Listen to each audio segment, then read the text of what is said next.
This podcast is powered by the pros at Paschal Air Plumbing and Electric. Arkansas owned, Arkansas operated. GoPaschal.com. Michael Bronner at WNSP in Mobile. Asked Trey Zune what the biggest difference is he thinks in the previous head coach to your start of your head coaching tenure here. He said accountability. I was wondering if you had any thoughts, given that you worked under the previous head coach, on what the difference is between your accountability and his accountability. Yeah, we haven't really looked back at all. I think one of the things that's really important when you take over a program is you just be really clear with what you're looking for. And, I'll let other people judge the differences or judge what's different between me and Coach Fisher, but I haven't really spent a ton of time thinking about what's different. I think our focus is on what we want our program to look like, the culture that we want, the level of buy-in and discipline and accountability that we want, and that's kind of been where we focused our attention. Front row. Hey, Coach. AP Stidham, AP and Kelly, as we see it, syndicated radio. Coach, you're going to be facing Riley Leonard. What can the Texas A&M fans look for when Riley Leonard comes to College Station? Yeah, I'm amazed that I've gotten this far, and this is the first time that question's been asked of me. Him and I have joked about trying to come up with some type of scripted answer. Listen, Riley's a phenomenal quarterback. He's a phenomenal competitor. He obviously played a huge role in our success at Duke, and in a lot of ways, me getting this job here at Texas A&M. And so, the irony of playing against him in the opener certainly isn't lost on me. He's going to do everything he possibly can to make sure that he has the upper hand on me for the rest of his life, and I probably will do the same. And so, it'll be very healthy competition. But I've got so much respect for him, his family, who he is as a young man, and so I kind of wish there'd be any other quarterback on the other side for the opener. Right side, third row. Dennis Delapena at the Fox affiliate in Austin. I know in your previous stint at Texas A&M you didn't coach in the Aggies-Longhorns rivalry, but what is your sense of it? How did you get that sense of how important it is, and how much are you looking forward to that big game? Yeah, I mean, in my 4 years at Texas A&M, even though we never played and weren't in the same conference, it still was the single most important thing sometimes it felt like to Texas A&M. And so obviously that's something that we take very seriously. That's a rivalry that means an awful lot to our fan base, to our program.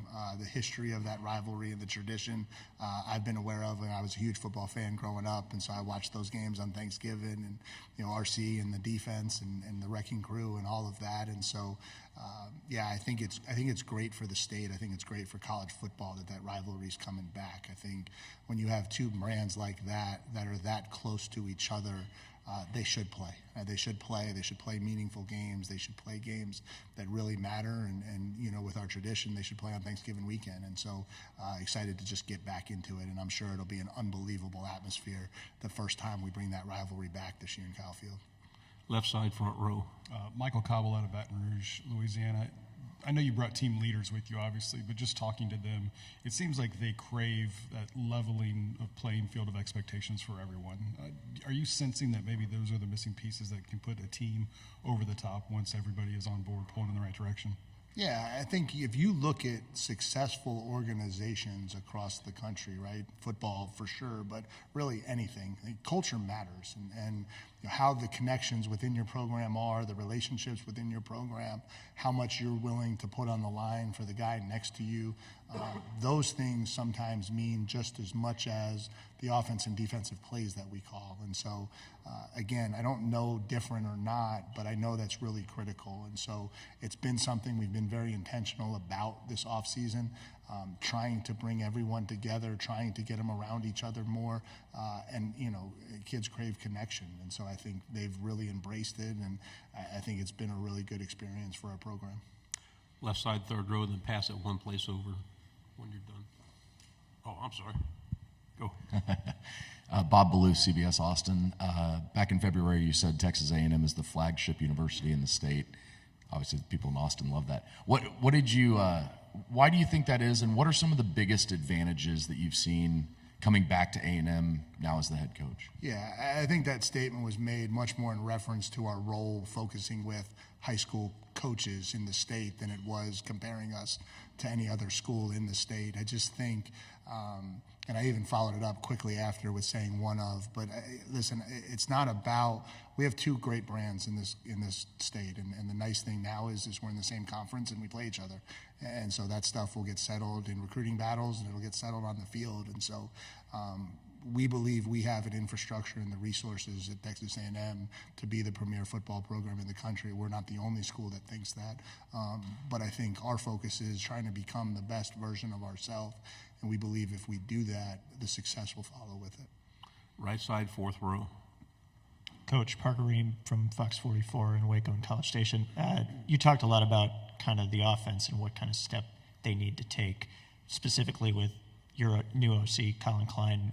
What do you think he brings to the table this upcoming season, and is he going to fix kind of some of those frustrations that Aggie fans may have felt last year? Yeah, again, like a lot of conversation about last year, and we're not really trying to fix things from last year, focus on things from last year. I think Colin brings an innovative mind, a guy who played quarterback at an elite level. And so when you talk about success on offense, quarterback play is a huge piece of that, and obviously our ability to stay healthy at that position will be critical. I think the thing that really drew me to Colin was his knowledge of the game of football, his intelligence level, and understanding how to attack defenses.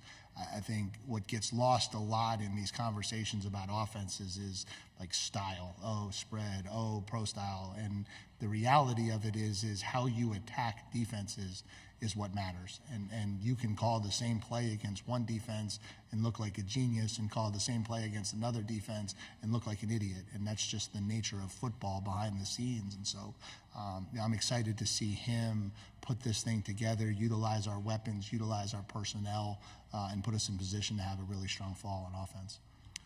Left side, third row. Donna Conrad, 15 ABC and Bryan College Station. Coach, when you took the job at A&M, how excited were you to reconnect with Torian York, and how impressed have you been with both his play on the field and his leadership at such a young age? Yeah, it was an interesting seesaw with Torian because we thought we had him at Duke, we lost him. And then he went out and had this amazing year last year, and so we're watching it from afar, obviously, because the connection with him, and you're so disappointed to watch it. You're thinking about what that could have been had you been able to get him over to Durham, and then life comes full circle sometimes, and now just the opportunity to get back and coach him, and in 8 months he's everything that I thought he was in recruiting. He's a phenomenal young man. He's a great leader. He does everything that you would ask him to do. He's a great football player. He's a playmaker. He brings people along with him. He's really everything you would want in a middle linebacker. And so I'm just excited that life has thrown this curveball, and I've gotten a chance to come back and coach him. We'll stay on the left side, third row. Coach, Tyler Shaw with KBTX in College Station.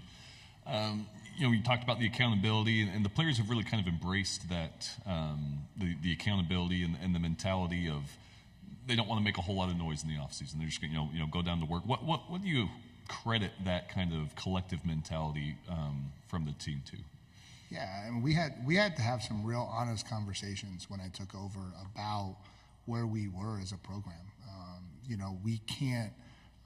We can't verbalize what we are. Like, facts tell us who we are, and we were a 12-13 football program the last 2 years, and so the only way to change that is to work. Like, you can't just say you want to be different. You can't just say you want to compete. You have to do it. And I think that has been, from day one, the internal conversations that we had. And then you've got a lot of great kids with great character who have a lot of pride in themselves. And so that's not lost on them either. And so, okay, here's a path that potentially can change the results that we've had. I'm in. And so they start doing it. And then it leads to success. Their body starts looking different. They start feeling better. They're playing better in the spring, and that brings more success. And so I think we've had an even stronger summer in that regard, and hopefully that will continue into fall camp and through the season. But if you want to get different results, you've got to change what you're doing. And I think we've really embraced that this offseason. Back row on the aisle. Jesse Doherty with the Washington Post. Sorry, over here. Oh. No, I'm in the way back. Oh, gotcha. Now I see you. I'm Sorry. hiding. Sorry. In the NIL era, when you get a verbal commitment from a high schooler, how much recruiting is still ahead? And how different is it maybe now compared to maybe what it was 5-10 years ago about how much you have to keep recruiting that player until they get to campus? Yeah, honestly, of all the things that have changed in the NIL era, that's probably one that hasn't. I don't know that there's ever been a time at this high level of recruiting where a verbal commitment didn't mean you were still in a recruiting battle. We talk about it from this perspective. Once a kid commits to you, you now have an X on your back. When you're all recruiting the kid, everyone's selling their school. The second he decides which school he wants to go to, everyone knows exactly who to tear down to try to get him to not go to that school, right? And so I don't think that's necessarily a unique problem to NIL. I think that's been around for a long time, but recruiting's never over. And you can hear stories in this conference of kids shifting gears, walking to the fax machine to send their fax in, right, back in the day. And so recruiting is all the way until you get the electronic transmission of that NLI, the old NLI. Left side, fourth row on the end. Hey, Coach, Parker Abels, 5 News in Northwest Arkansas. Since you joined the SEC, you've kind of redeveloped a rivalry with Arkansas. What does that rivalry mean to A&M, and what are you looking forward to in that game this year? Yeah, I mean, it's a really cool game that we play. It's going away from Cowboy Stadium after this year, but my 4 years with it, and certainly this year, it's an electric atmosphere anytime you go into a stadium that's filled where half the fans from one school are there and half from the other. And so I think there's been an atmosphere created in that game by playing in Cowboy Stadium. I think that certainly has enhanced it. Proximity has enhanced it. They're obviously the recruiting footprint and their desire to come into Texas and recruit, and us to need to keep the kids in Texas here. And so I think whenever you have those elements, you have a natural rivalry that gets created. And so, certainly looking forward to the last time that stadium's played this year in Cowboy Stadium. Right side, back row. Hi, Mike. James Grant with KETK and Tyler. I was going to ask you about incoming freshman Terry Bussey, electric high school athlete. I'm sure a lot of people in here have heard his name, seen his highlights, just what you've seen from him early on in the few looks you've gotten, and maybe moving forward where you see him fitting in offense and even defense, special teams, things like that. Yeah. The second question that I'm surprised took so long for me to get today. Obviously Terry was a huge get for us, Mr. Texas. And so getting him down to College Station was huge. Obviously, he's a tremendous athlete. We think he has a really, really bright present and future, but he's extremely young. And he still hasn't actually had an official Texas A&M football practice. And so we're really excited for him. I think he's going to start on defense, but I do think everyone's aware that he has flexibility to help us in a lot of ways. His ability in the return game is something that we want to look to take advantage of, and you certainly see him developing and playing a critical role for us, not only this year, but in the years to come as well. Left side, back row. One of you guys has it back there. All right. Coach JD with KLTV and Tyler, my wonderful colleague, just took my question, so that just speaks to how much great of a player he is. I'll ask you came back to the SEC after coaching in the ACC. What's something that you learned there that you're taking back? Yeah, I think you learn how to be a head coach, and until you become a head coach, you don't really know how deep and in depth it all goes. And so I think that's a big part of it. And then just learning how to lead every aspect of the program. I think that's something that's really critical as well. Left side on the aisle, and this will be our last one. Carter Yates, Dave Campbell's Texas football. Coach Shamar Turner gained 30 pounds this offseason. Now he's moving from defensive end to defensive tackle. What's his offseason been like? Yeah, I think, first of all, he had to rehab. He had a shoulder deal that he had to deal with from last year. And so, we were excited to be able to get him healthy and training. And I think he was very intentional in his decision to come back to school. He obviously had an opportunity to go pro last year and chose not to. And sometimes that goes two different ways. I think he has been extremely intentional about the decision he made, why he made it, and knowing the areas he had to improve. I think he wants to play from a flexible standpoint. When he goes into the NFL draft, he wants to be able to showcase teams that he can play in a lot of different roles. And so that was a big reason why he came back, was to get to that spot so that he can become a flexible player. And so I think he's going to be a plus player for us at defensive tackle. He's got tremendous takeoff. He's extremely physical. He's played an awful lot of football, and